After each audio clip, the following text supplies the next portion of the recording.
Tuhan, kami mengucap syukur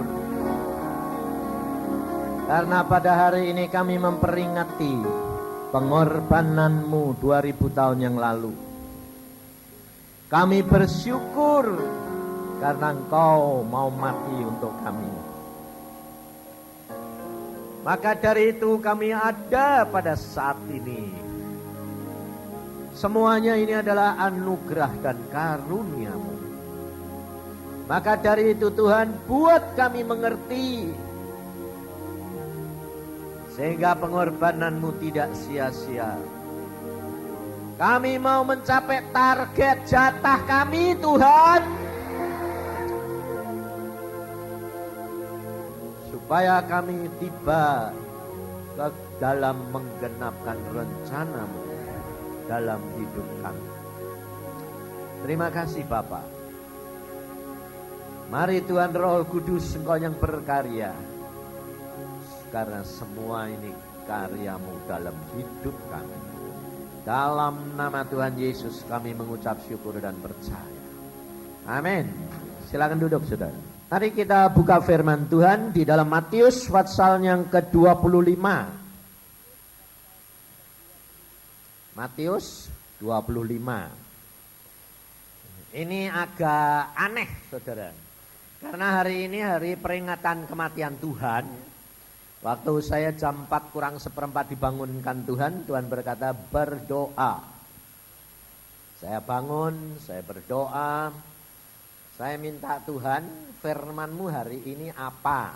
Jadi jangan saudara kira kalau saya ini mau membawa firman Tuhan terus udah tahu dulu, ngarang dulu, itu enggak. Sebab secara akal, kalau hari ini itu hari peringatan kematian Tuhan, ya mestinya urusan kematian Tuhan, ya toh? Enggak tuh Tuhan, saya doa Tuhan bilang 10 anak darah. Kaget saudara, apa hubungannya ini? 10 anak darah sama Tuhan Yesus mati, saya bilang. Tapi saya cuma diem aja, saya karunia lidah. Lalu Tuhan ngomong, deng, enak loh. Jadi saudara itu harus menyadari, zaman kita ini adalah zaman akhir, di mana sekarang ini adalah karya Roh Kudus ini sangat menentukan dalam hidup kita. Maka dari itu saudara, kita harus benar-benar mengerti maunya Tuhan. Supaya saudara dan saya ini dapat menggenapi rencananya Tuhan. Sebab saudara tidak akan tahu rencananya Tuhan, pikirannya Tuhan, kecuali Roh Kudus. Maka dari itu Tuhan Yesus sudah pesan, seperti aku diutus Bapa, aku mengutus kamu. Maka dari itu supaya saudara belajar benar-benar karya Roh Kudus di dalam saat-saat sekarang. Nah, untuk itu saudara harus benar-benar mendalami apa yang dilakukan oleh Tuhan Yesus pada waktu dia di dalam dunia. Kita kerap kali tidak mau mendalami tentang hal dirinya Tuhan Yesus di dalam dunia. Kenapa? Karena kita mempunyai pendapat, mempunyai image, mempunyai konsep yang salah tentang hal Tuhan Yesus. Tuhan Yesus pada waktu dia ada di dalam dunia, dia adalah manusia tulen. Dia manusia seperti kita. Hanya bedanya dia tidak berbuat dosa. Kenapa dia bisa tidak berbuat dosa? Karena roh yang ada di dalam Yesus beda dengan roh kita. Roh kita, roh dari Allah. Yesus, roh Allah. Roh kita dari Allah. Maka kita butuh Roh Kudus yang sama dengan rohnya Yesus, rohnya Bapa, menguasai kita, memenuhi kita. Supaya roh kita bisa dibimbing seperti rohnya Yesus. Maka dari itu saudara, Sebetulnya saudara dan saya lebih enak. Karena apa? Karena status kita sama dengan statusnya Tuhan Yesus pada waktu Tuhan Yesus dalam dunia. Tuhan Yesus pada waktu dia dalam dunia, dia sudah tahu apa yang akan terjadi. Bahwa dia akan mati, dia akan bangkit, itu sudah tahu semua. Nah, sebetulnya saudara dan saya juga tahu. Tapi masalahnya tidak bisa tahu. Harusnya saudara dan saya itu tahu. Sebab Alkitab sudah berkata, Roh Kudus yang akan datang akan memberitahukan kepadamu.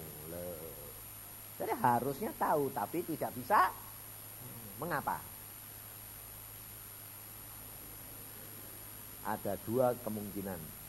Mati atau tuli. Nah, banyak orang berkata, bagaimana Pak, orang mati ya tidak bisa dengar toh. Ya, memang tidak bisa dengar saudara, makanya itu. Tapi kita bisa bicara sama orang mati tidak? Coba dengerin. Orang mati tidak bisa dengar, tapi kita bisa bicara sama orang mati tidak? Bisa. Kita mati, Tuhan ini ngomong terus. Sampai dikirim Roh Kudus, saudara bagian saudara menerima, rohmu hidup. Nah, kalau tidak percaya begini. Saudara pergi rumah sakit, kamar mayat.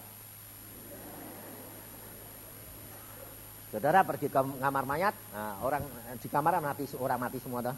Terus kamu ngomong di situ. Hei kamu mayat-mayat. Nah, ya dah. Bisa enggak? Bisa toh? Bisa, masalahnya dia enggak.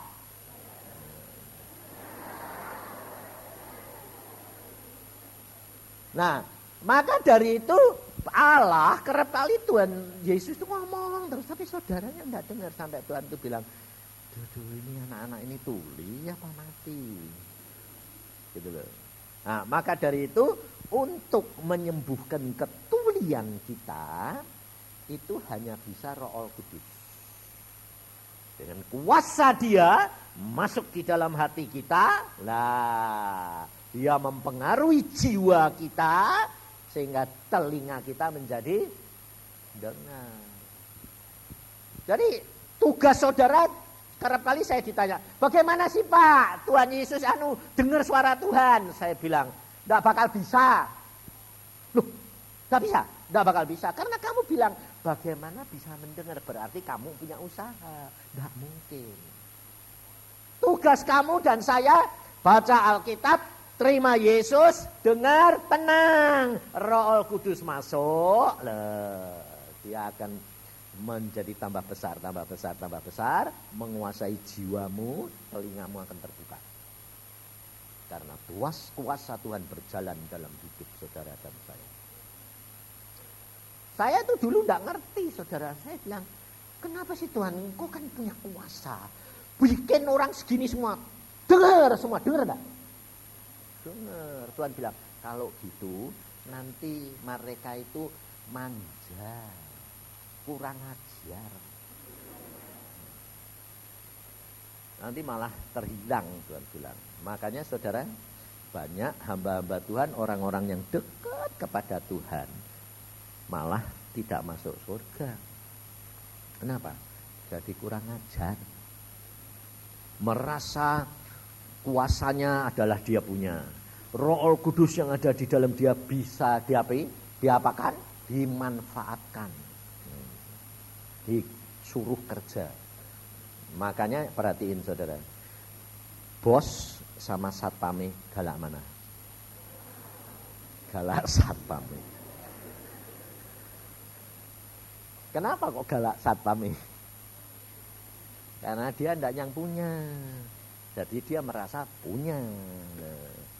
Demikian juga anak-anak Tuhan kerap kali, waduh.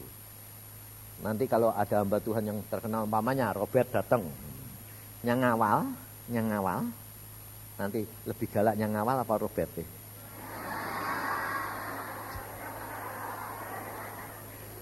Galak yang ngawal. Ya dah, maka dari itu kita belajar firman Tuhan. Coba, mengapa Tuhan hari ini kok memberitahukan ini loh? 10 anak darah. Nah, yuk kita baca. Matius 25, mulai ayat yang pertama.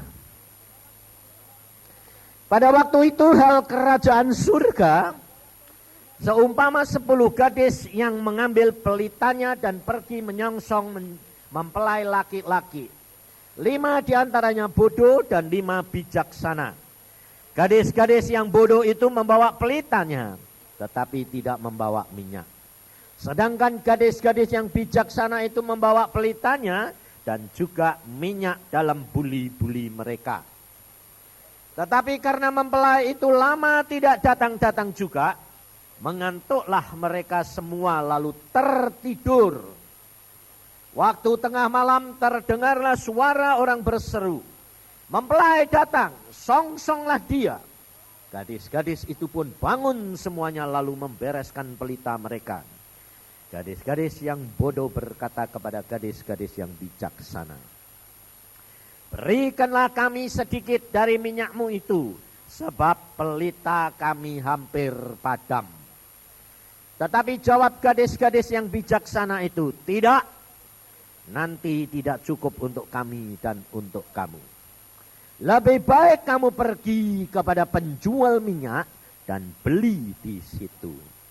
Akan tetapi waktu mereka sedang pergi untuk membelinya, datanglah mempelai itu dan mereka yang telah siap sedia masuk bersama-sama dengan dia ke ruang perjamuan kawin. Lalu pintu ditutup. Kemudian datang juga gadis-gadis yang lain itu dan berkata, "Tuan, Tuan, bukakanlah kami pintu." Tetapi ia menjawab, "Aku berkata kepadamu, sesungguhnya aku tidak mengenal kamu. Karena itu berjaga-jagalah, sebab kamu tidak tahu akan hari maupun saatnya." Saudara, 2 kelompok gadis ini adalah orang-orang Kristen. Saudara. Tuhan Yesus memperingatkan saudara dan saya ada 2 kelompok orang Kristen ini. Yang satu sebetulnya kalau di sini dikatakan bodoh karena bodoh dalam bidang rohani. Bukan bodoh akali. Karena apa? Ini justru orang yang banyak pakai akal. Karena apa? Kemanten gak mungkin datangnya tengah malam. Mana ada kemanten kok tengah malam. Makanya selalu banyak ngake akal. Sebab Allah Tuhan berkata di dalam firman-Nya, hikmat Allah adalah satu kebodohan bagi manusia. Hikmat Allah satu kebodohan. Sedang hikmat manusia satu kebodohan bagi Allah. Jadi saudara hidup di dalam dunia ini dalam 2 dunia. Dunia daging dan dunia roh. Kalau nanti kita masuk surga sudah dunia roh. Tapi dunia roh yang kita capek di surga harus dimulai dari dalam dunia daging. Karena Tuhan Yesus sudah berkata, kerajaan surga ada di antara kamu. Sekarang, bukan nanti, saudara. Kerajaan Allah ada di antara kamu. Jadi kita harus mulai dari sini. Nah, setiap orang yang dilahirkan di dalam dunia, Allah lihat kelemahan, kelebihan, dan Tuhan lihat. Lalu dari situ Tuhan lalu menetapkan. Wah, anak ini punya target besar, anak ini punya target kecil. Tapi gak usah ribut besar kecil, saudara. Sekecil-kecilnya di sana, itu lebih daripada isi dunia. Di sini saja kamu jadi orang kaya atau jadi orang pinter se-Indonesia, jadi orang pinter, orang bijaksana, orang kaya, orang ya toh cantik, ya toh se-Indonesia, banggane kayak apa? Nah, apalagi jadi ratu kecantikan, jadi orang kaya, jadi orang yang pinter seluruh dunia. Lebih bangga toh? Itu kalau dibandingkan di sana yang paling kecil. Paling kecilnya di sana. Hikmat Allah yang paling bodoh. Yang paling kecil lah. Dibandingkan dengan dunia ini. Nggak ada apa-apanya, saudara. Saudara tahu? Bayangin, waktu saya dibawa ke sana itu, matahari saja kalau kita lihat sinar matahari, silau toh. Silaunya kayak apa? Lebih dekat, lebih panas, Pak. Di sana waktu saya dibawa, digandeng Tuhan, aku bilang, loh Tuhan, terangnya kok kayak gini, lebih terang dari matahari. Tapi kok enggak panas? Loh, Tuhan bilang, aku lebih terang daripada matahari beribuan kali. Luar biasa. Lalu, waduh, aku bilang, sejuknya Tuhan, enggak ada di dunia kayak begini. Enggak ada. Kamu mau pakai AC kebanyakan, dingin. Betul? Kurang AC, panas. Di sana aneh, saudara. Terangnya lebih terang dari matahari, tapi tidak silau. Loh, aneh sampean. Sejuknya tidak ada di dunia. Kebanyakan AC kedingin, di sana ada. Sejuknya itu, waduh, tidak bisa digambari, saya bingung kan. Ini kok aneh sih Tuhan, saya bilang. Kok sejuknya kayak gini kok? Gak ada Tuhan. Ininya yang dinamakan di dalam Alkitab damai sejahtera. Jadi sejuknya itu cuma tidak di kulit, masuk ke jiwa, masuk ke roh. Luar biasa, saudara. Lalu kita jalan, rumput-rumput saya kayak puji Tuhan, tak injek kok malah puji Tuhan. Tak pikir-pikir tidak bisa masuk akal. Nah, lalu lewat bunga-bunga kan, sebetulnya kalau madep sana ya madep sana terus toh. Ya toh? Ini enggak tuh, madep sana lewat piung. Lalu saya bilang, hah?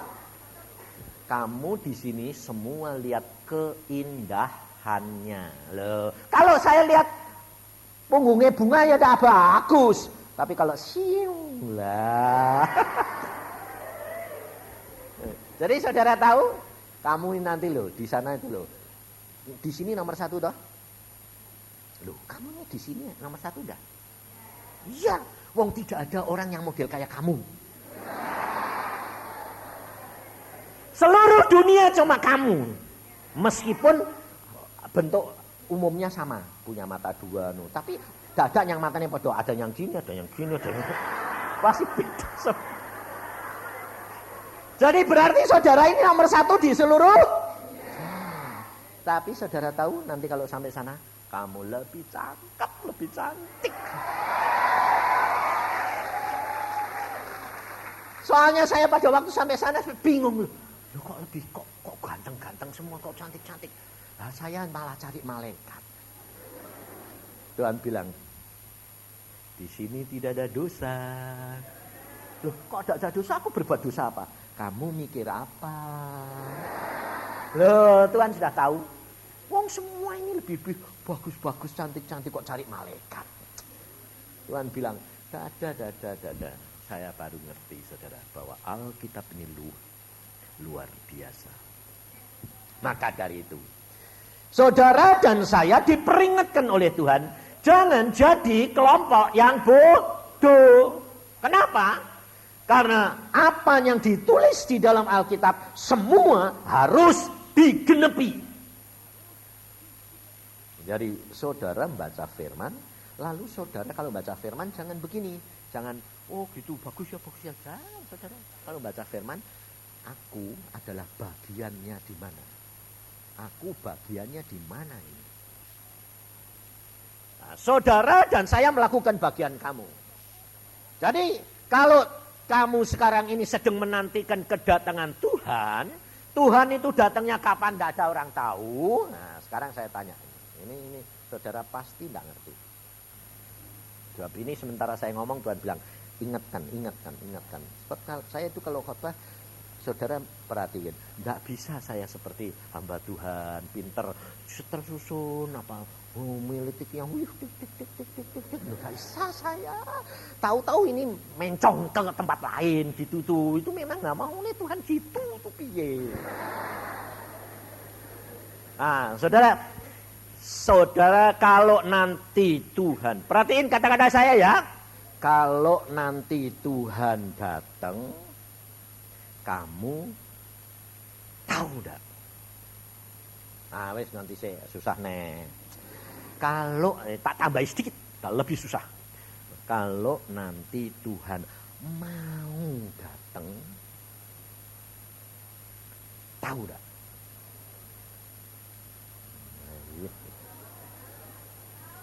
Bukan datang, mau datang. Tahu enggak?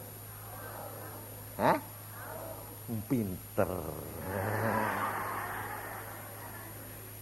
Tapi Tuhan datangnya kapan tahu enggak?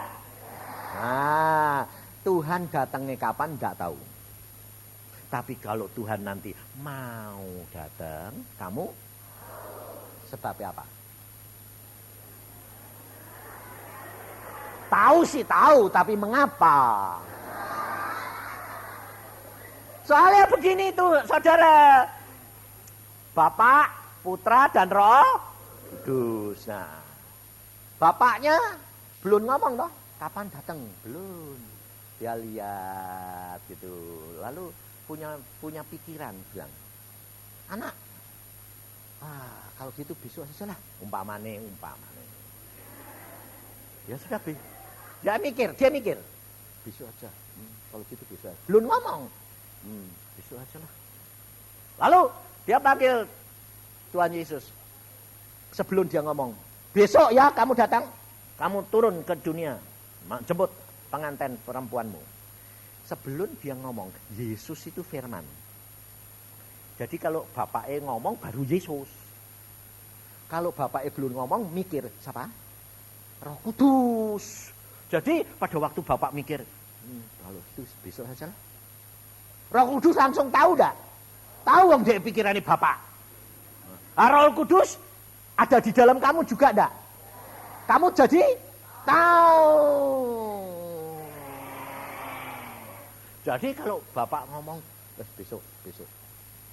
Waktunya tidak bisa diduga, saudara. Dia lalu sebelum ngomong, Roh Kudus sudah tahu. Lalu dia ngomong sama Yesus, semua malaikat siap turun. Nah, sebab apa, saudara? Yesus itu raja di atas segala raja. Masa rajanya datang dulu lalu rakyatnya kumpul gitu. Kan ya enggak tahu ya. Lalu kemanten laki-laki datang dulu, lalu yang perempuan baru dikasih tahu, ayo pakai pakaian, aku kawin deh aku gitu, ya enggak tahu ya. Pengantin perempuannya siap-siap dulu toh. Nah, sudah siap baru kemanten laki datang loh, ngambil gitu. Jadi kalau nanti Tuhan Yesus mau datang di angkasa, itu saudara pasti dikasih tahu. Tapi tidak berapa hari, tidak berapa minggu, sesaat. Nah, perhatiin. Tidak berapa hari, tidak berapa jam, sesaat. Maka Alkitab berkata, kamu tidak akan tahu kapan dia datang. Nah, dikatakan tengah malam dan semuanya sedang tidur. Hati-hati, saudara. Makanya kalau kamu tidur, kalau sewaktu-waktu tengah malam atau jam 1, jam 2 dibangunkan Tuhan, bangun. Langsung sembahyang. Sebab itu melatih saudara dan saya peka kalau nanti Tuhan Yesus datang begitu. Tapi kalau kamu bangun, ngantuk. Rasain loh.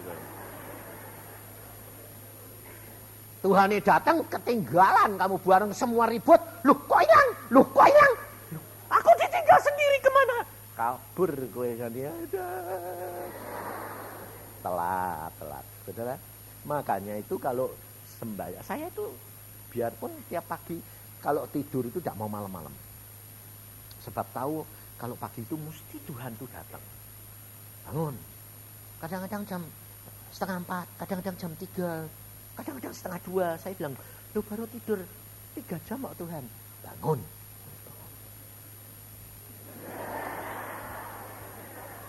Ya meskipun mbak ngantuk-ngantuk, tapi nurut. Nah, makanya ada istilah tidur di hadirat Allah. Sebabnya dibangunin mbak.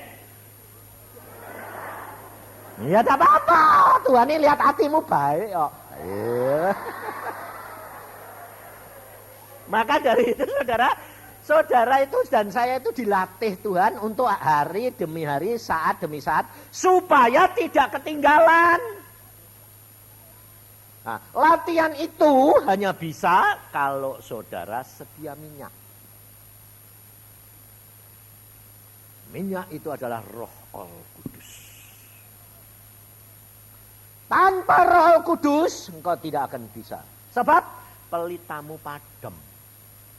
Apa pelita? Firman. Firmanmu tidak akan hidup berbicara. Dia padam. Di dalam Mazmur perkataan Daud bilang apa? Firmanmu adalah pelita bagi hidupku. Saudara tahu? Maka dari itu saudara mesti siap. Tiap hari ngomong, berbicara dengan Roh Kudus. Minta pertolongan pimpinan. Nah, kenapa? Engkau akan diberitahu statusmu sama dengan Yesus sama. Lihat apa yang dikatakan oleh Tuhan Yesus di dalam Yohanes pasal yang ke-10.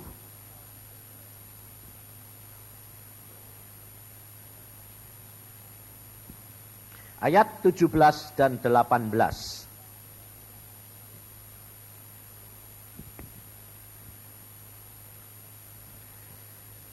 Yohanes pasal 10 ayat 17-18.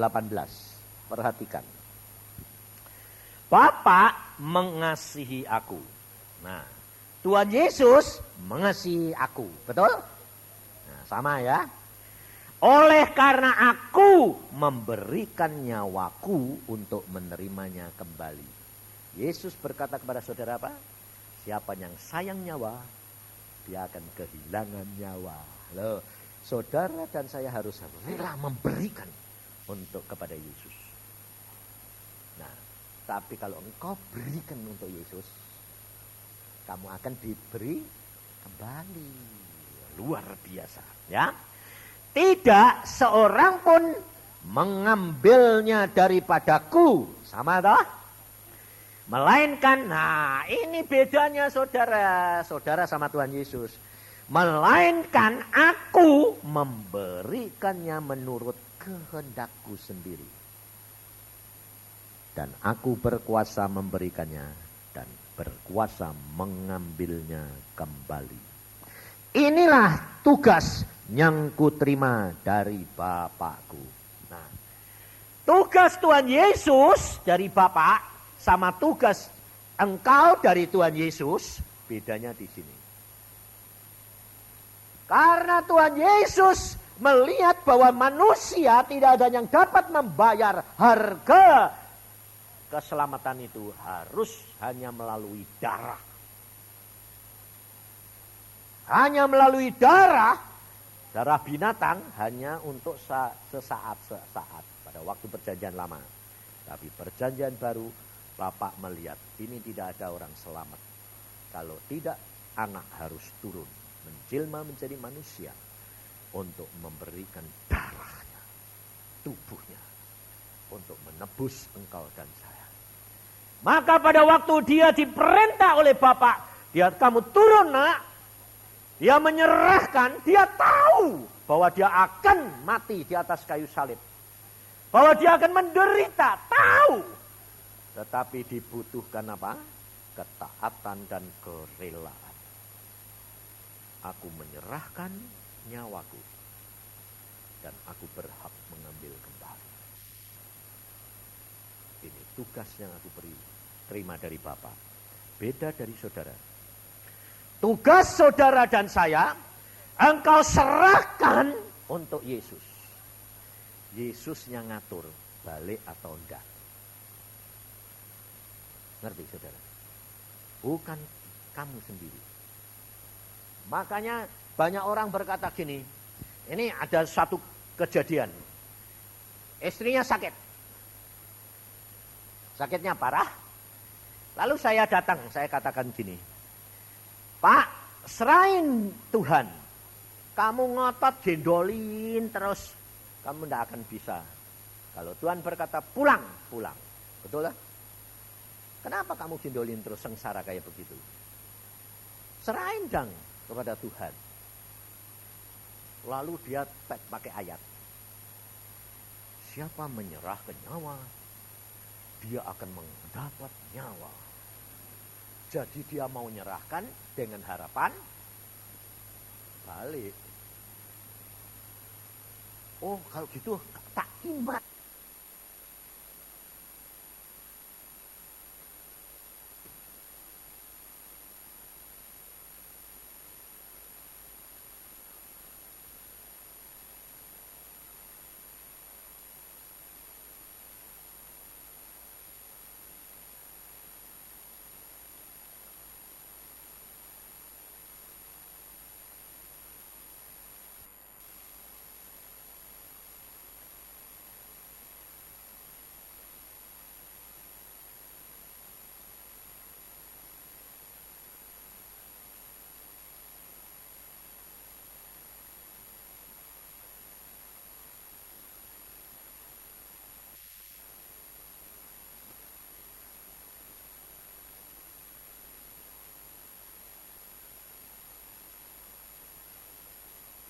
Jadi dia mau menyerahkan dengan harapan balik.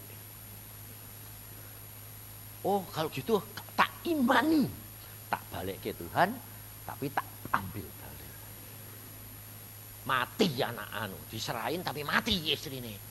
Wah, dia jengkel sama saya. Gara-gara kamu sih. Mati lah istriku. Loh, aku bilang, loh, aku kan bilang serahkan Mong Yesus yang punya hidup dan mati. Wah, tak, katanya serahkan nyawa, kamu dapat nyawa. Lah kok mati? Lah kamu ndak nyerahin, itu sih ndak nyerahin. Cuma kamu bawa di bawah Yesus, karya ambil lagi. Loh itu namanya kan mau ngatur Tuhan, saya bilang.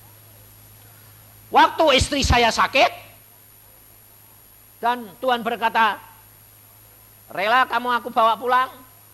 Aku bilang, rela. Kalau engkau menghendaki bawa pulang, pulang. Aku bilang, saya ngomong sama istri saya, siap-siap, pulang. Lalu hamba Tuhan bilang gini, itu tandanya sudah bosan mbak istri ini. Itu. Nanti mau kawin lagi. Oh, kamu kan tidak tahu, saya bilang. Saya itu sudah ada agreement sama Tuhan. Kalau istrimu mati, kamu tidak boleh kawin lagi. Nah, jadi tak sayang-sayang, cuma satu jatuh ganti kok. Kalau ganti ya ganti lumayan. Tapi tidak boleh, tak sayang-sayang. Saya bilang, kamu kan tidak tahu. Lah kenapa kalau dia mau pulang kok tidak mau minta? Tak bisa, saya bilang. Tuhan itu aneh. Kalau kamu mau, dia tidak mau. Kalau kamu tidak mau, Tuhan mau. Tuhan itu aneh. Kenapa begitu? Karena Tuhan mau menyatakan otoritasnya. Bahwa aku berkuasa dalam hidup kamu. Makanya kalau Tuhan berkata, rela, rela. Saya bilang, siap-siap, nanti ketemu di surga. Apa terjadi, saudara? Aneh gak? Apa terjadi? Saya didatangi orang ini. Pak, kamu harus pertahankan istrimu, jangan seperti saya. Bok balik ke Tuhan, mati sungguhan. Waktu saya dengar gitu, melongok saya. Loh, kenapa? Ini gara-gara kamu toh, suruh nyerahin, jadi mati. Oh, saya bilang, saya sama kamu beda. Saya kalau nyerahin, sungguh-sungguh nyerahin. Kalau kamu nyerahin, mbok pegang, mbok kepalanya, mbok badannya, mbok kayak ekornya mbok tarii. Lah ya tidak bisa. Mbok kasih benang di bawah, tapi mbok tarik lagi. Ya tidak bisa, komino. Itu lain. Aku bilang tak serahin. Buktinya apa? Tanya istri saya. Pada waktu dia dikasih tahu Tuhan mau pulang, aku bilang, kamu mau aku yang nyiapin atau kamu siap-siap dewek? Aku mau siap-siap dewek. Saudara tahu? Pesen peti mati dewek. Pesen kuburan dewek. bikin kembang sendiri. Nanti kalau aku mati, ini taruh peti di atas ya, aku pakai rok. Bikin rok, nanti kalau mati pakai rok ini. Jadi sudah siap lah. Kalau beda saudara. Menyerahkan Tuhan dengan menyiapkan seperti Abraham. Korbankan anakmu di atas gunung Moria. Abraham jangan gini, nanti kan dikasih balik loh. Abraham bawa pisau, bawa api, bawa baskom. Dia potong sungguh. Jangan dikira Tuhan bilang, oh aku sudah tahu hatimu. Enggak apa-apa, enggak jadi, siapa bilang. Tuhan itu paling seneng apa? Saat terakhir. Jadi paling seneng itu bikin orang deg-degan. Nah, kenapa Abraham tidak mau ngasih tahu Sarah, istrinya? Dia enggak ngasih tahu. Saya bilang, Tuhan kenapa Abraham enggak ngasih tahu? Kamu tahu? Seorang ibu tidak akan bisa mengerti. Abraham lihat, kalau kamu mengasihi anakmu, istrimu lebih daripadaku, tidak layak menjadi muridku. Jadi istri-istri, kalau kadang-kadang tidak dikasih tahu suami, maklumlah.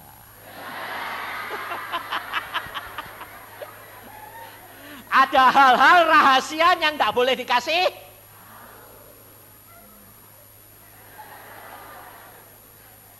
Tapi kalau kamu punya hati sudah menyerah total, pasti diberi tahu. Ngerti enggak? Ini luar biasa Tuhan itu.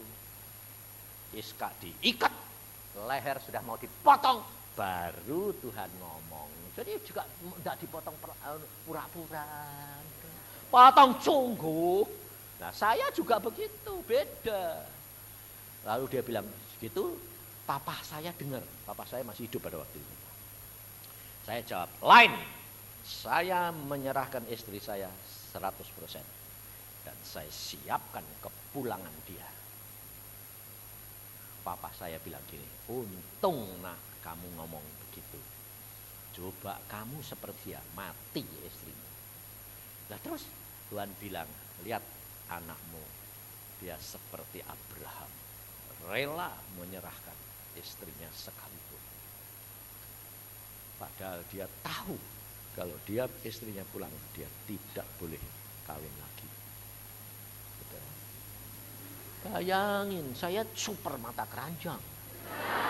Gak punya istri, repot. Ya toh, lihat saya ini kok bagus-bagus semua.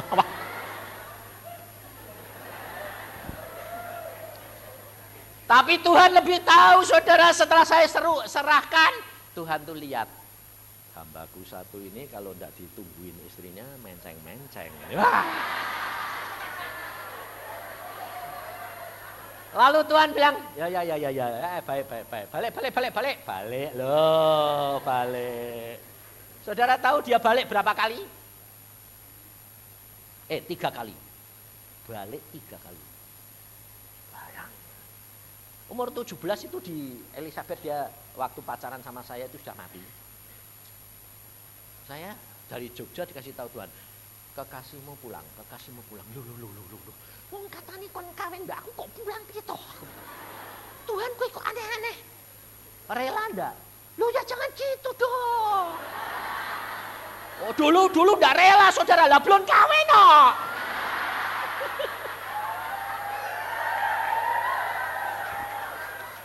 Dulu ndak rela saudara, saya bilang loh Tuhan, belum kawin. Saya bilang. Nanti kalau sudah kawin, dia punya anak 1, bawa pulang enggak apa-apa lah.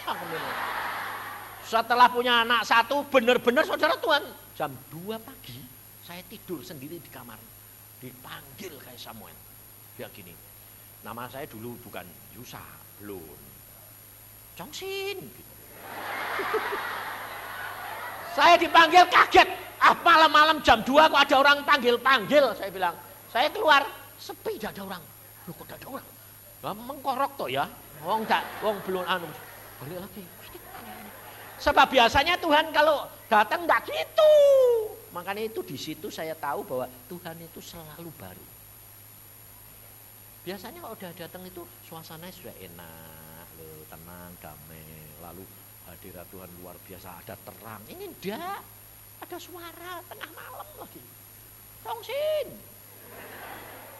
Sopo toh? Aku bilang, meh keluar lagi, wis tutup lagi dada.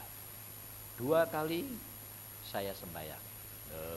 Jangan tidur lagi dah sembahyang. Tuhan, Roh Kudus, sing manggil-manggil tuh sopo?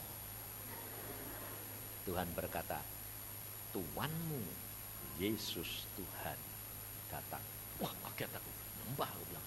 Tuhan, ada apa? Ingat janjimu sebelum kamu dulu istrimu pada waktu mau mati. Sudah lama itu. Aku tidak pernah lupa. Mateng gue ya. Maka dari itu hati-hati kalau ngomong jangan sembarangan gue ya. Tuhan itu dengar dan dicatat itu ternyata. Dia berkata begini, ingat kamu dulu dan calon istrimu mau tak bawa pulang. Kamu bilang apa? Kalau sudah kawin punya anak 1, boleh. Saudara tahu Tuhan bilang apa? Sekarang kamu sudah punya anak 1, umur 1 tahun. Sekarang kamu boleh pilih. Istrimu yang aku bawa pulang atau anakmu perempuan. Waduh, bingung saudara. Jadi jam 2 itu sudah agak ngantuk lah. Wis kon milih kok milih angel.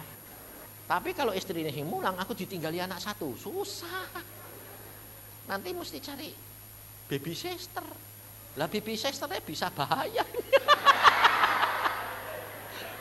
Jadi saya bilang, susah. Wis pilihin. Dah Tuhan, 2 ambil aja lah. Udah pilih aku bilang itu. Terus kemudian saya pulang ke Semarang, saya kasih tahu dia saudara, yang Tuhan berkata padaku, sebulan yang akan datang, engkau yang harus pulang atau anakmu. Saudara. Dan itu kejadian, gak bilang sudah rela, tidak bisa dari ya. Sebulan kemudian saya sedang mau ujian, akhir tinggal 1 fak. Di telegram saya, anak sakit keras, segera pulang. Wah tahu aku, anakku sing dipilih ini. Waduh, aku bilang, saudara tahu apa yang saya lakukan? Nggak ribut, nggak bilang pulang, nggak. Saya masuk kamar, teman-teman saya kedokteran bilang gini, pulang, udah gak usah ujian, nggak lulus, nanti ujian lagi. Ngawur, aku bilang, tinggal cuma 1 kok, pasti lulus kok, aku bilang gitu. Ngapain ngulangi? Mosok kamu lebih cinta pelajaran daripada anakmu? Lah dia mati ya bujai, aku bilang, percuma, aku bilang, betul enggak? Datang wis mati yang gopo, aku bilang, wis mati nanti tidak lulus, aku bilang, enggak, aku bilang. Lah apa yang kamu lakukan? Aku punya Tuhan. Saya bawa telegram saudara masuk kamar, berlutut, saya bawa gini, Tuhan, baca. Loh, saudara enggak bisa gitu dah. Ini Alkitabiah, baca pada waktu Hizkia di kepung. Saya begitu niru. Tuhan baca. Saya bilang terus Tuhan, aku bilang gini, bagaimana? Jadi tidak tahu ulang. Bagaimana? Anakmu hidup karena istrimu menyerah total. Saudara, anakmu hidup. Wah, wis gak jadi pulang. Anakku hidup. Gak pulang aku orangnya gitu kok. Padahal anak saya itu Iin tuh sudah diberitakan mati dan ibu saya, ayah saya sudah datang dari Jepara. Karena sudah tidak bangun-bangun. Dagim, waktu dia lihat anaknya mau mati, istri saya ke kamar lain, dia bilang, Tuhan, aku serahkan anakku dalam tangan. Dia merasakan kepedihan seperti bapak melihat anaknya di atas kayu salib. Semuanya menjadi gelap. Dan dia berkata, Tuhan, aku kembalikan anakku. Saat seperti itu, hatinya Yesus tersentuh. Anak itu bangun. Teriak, Mama, bangun. Itu Yesus. Dan sekarang Iin, anak saya perempuan, dipakai Tuhan luar biasa. Maka dari itu saudara, Yesus berhak memberikan. Yesus berhak mengambil. Tapi tugas saudara dan saya, engkau berhak memberikan. Yesus yang menetapkannya, bukan kamu. Karena Yesus yang sudah membayar, bukan kamu. Maka dari itu kalau saudara dan saya nanti makan, saudara harus ingat. Hanya karena darah Yesus saudara mempunyai tanda. Engkau boleh masuk surga. Tapi ingat, jangan jadi gadis yang bodoh. Jangan jadi gadis yang bodoh. Saudara dan saya harus siap minyak. Roh Kudus selalu ada. Supaya sewaktu-waktu menyala kembali. Menyala. Sebab Yesus sudah berkata apa? Sumbu yang berasap sekalipun tidak akan dipadamkan. Masih ada kesempatan untuk dinyalakan kembali oleh Roh Allah Kudus. Jangan saudara kira semuanya itu tidak ada artinya. Luar biasa Tuhan. Karena ada saatnya saudara tidak bisa minta tolong yang lain. Lihat gadis yang punya minyak. Dia berkata apa? Tidak bisa. Aku ini minyakku tidak cukup nanti. Sebab saudara tahu setiap orang mempunyai bagian sendiri-sendiri sesuai dengan kebutuhannya. Dan Tuhan memberikan kepada saudara dan saya secukupnya. Ada yang dikasih banyak karena Tuhan tahu dia butuh banyak. Yang dikasih sedikit dia butuh sedikit. Tapi perhatikan secukupnya. Maka dari itu saudara harus sadar. Roh Kudus yang ada di dalam Yesus. Alkitab berkata di dalam Yohanes. Berkata rohnya tidak terbatas. Tapi buat saudara terbatas. Untuk kepentingan pribadi demi pribadi. Masuk surga tidak gandeng-gandengan. Maka dari itu kalau engkau nanti menerima makan ini. Roti memperingati tubuh Yesus dan darahnya. Jangan main-main saudara. Tuhan berkata. Mengapa banyak yang penyakitan.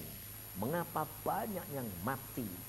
Karena memandang ringan darah dan tubuh Yesus.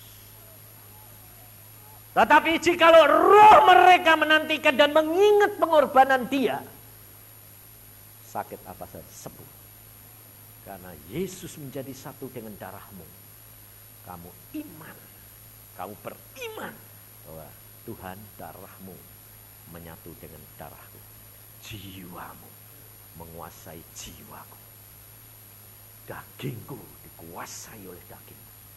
Maka engkau akan diubah menjadi berbuah buah roh. Sehingga saudara dan saya masuk ke dalam kerajaan surga. Ngerti saudara? Yesus luar biasa. Maka dari itu ingatlah. Saudara dan saya, Tuhan sudah berkata, aku sudah mati, tapi aku hidup. Aku sudah mati, tapi aku hidup. Karena dia berkuasa memberikan dan mengambil. Demikian juga saudara dan saya. Berikan di dalam tangan dia. Dia berkuasa mengembalikan. Saya itu terus terang saudara, kerap kali kan saya selalu ngomong, aku sudah kepingin pulang. Aku kepingin pulang. Karena apa?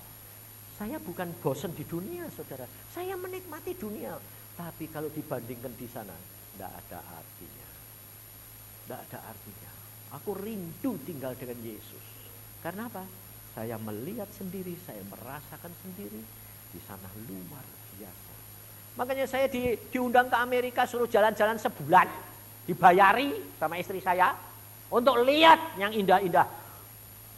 Air terjun Niagara. Saya bilang, di surga itu ada air terjun. Saya bilang. Dan lebih bagus daripada Niagara. Jadi kalau saya lihat Niagara kayak gitu tuh, saya jadi mesem-mesem karena long sana lebih bagus kok. Wong Tuhan sudah berkata, semua keindahan dunia dibawa ke surga. Jadi saudara enggak usah jalan-jalan ke seluruh dunia, nanti kamu pulang ke surga, lihat semuanya. Dari zaman Adam sampai sekarang. Oh, kalau kamu lihat sekarang kan paling-paling di sekarang. Yang dulu-dulu enggak pernah lihat. Di sana lihat semua nanti. Jadi kamu nanti datang ke sana tuh ngagumi satu aja bulan-bulanan enggak habis. Jadi umurmu nanti ribuan tahun di sana itu udah habis, saudara. Jangan kira, loh Pak, di sana nanti bisa tamasya. Bisa. Kamu kepengen yang seneng gunung, ya loh. Ada gunung, ada. Kamu ke gunung, wah bagus ya. Oh gitu. Warnanya saja warna biru saja kamu lihat biru, kesengsem. Kok aneh biru kok ada di dunia? Ya memang gak ada. Kesengsemnya itu enggak habis-habis, saudara. Makanya saya kadang-kadang itu Tuhan duduk di kursi, Tuhan saya sedang tidak ada apa-apa, saya pikir gini, Tuhan, ini kok beberapa hari kok enggak ngomong sih Tuhan, aku bilang itu. Kok enggak ngomong, enggak apa-apa, enggak datang, ini ada apa? Aku bilang itu. Aku salah apa? Manja saya. Lalu Tuhan, datang dia liatin gini, Yusa, oh ya Tuhan, kamu lihat aku apa? Sedang duduk di kursi Tuhan. Coba lihat kakiku. Oh ada anjing kecil. Wah jilat-jilat. Sama sini. Manja-manja kakinya kepalanya dia sek-sek. Tuhan bilang gini, kamu tahu anjing itu siapa? Ya aku Bayangin saudara. Lah jadi kamu sendiri tadi merasa apa? Merasa enggak ada aku tidak pernah meninggalkan kamu. Ya kamu sedang gitu itu tadi. Manja-manja gitu. Tuhan bilang, aduh kalau sudah gitu saudara, sukacita ayemnya itu tidak hilang-hilang. Bahagianya, biarpun jadi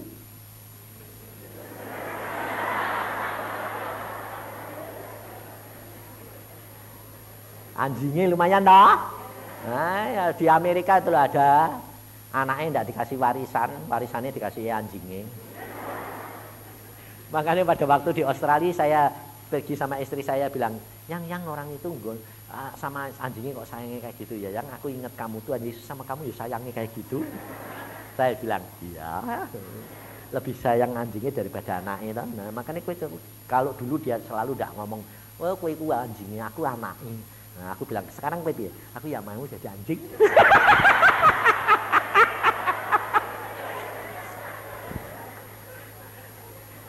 Soalnya apa Tuhan? Saudara, Tuhan Yesus berkata apa? Kalau kamu mau ditinggikan, kamu rendah hati. Sedia direndahkan, kamu akan ditinggikan. Nah, ngertilah. Kita siapkan hati dan pikiran, makan dan minum darah Yesus. Goya karata syikita gaya karata sup. Oh Yesus. Tuhan, kami mengucap syukur Tuhan, karena Engkau memberikan meterai bagi kami, karena dengan darah-Mu di dahi kami Tuhan, di tubuh kami, setan maut, kebinasaan tidak berani menjamah kami. Darah itu harus dioleskan di ambang pintu dan di tiang pintu. Matamu, telingamu, mulutmu, ambang pintu harus diolesi dengan darah Yesus. Mulut yang kotor diubah menjadi mulut yang membawa berkat. Mata yang kotor diubah dengan buah roh mata yang penuh kasih.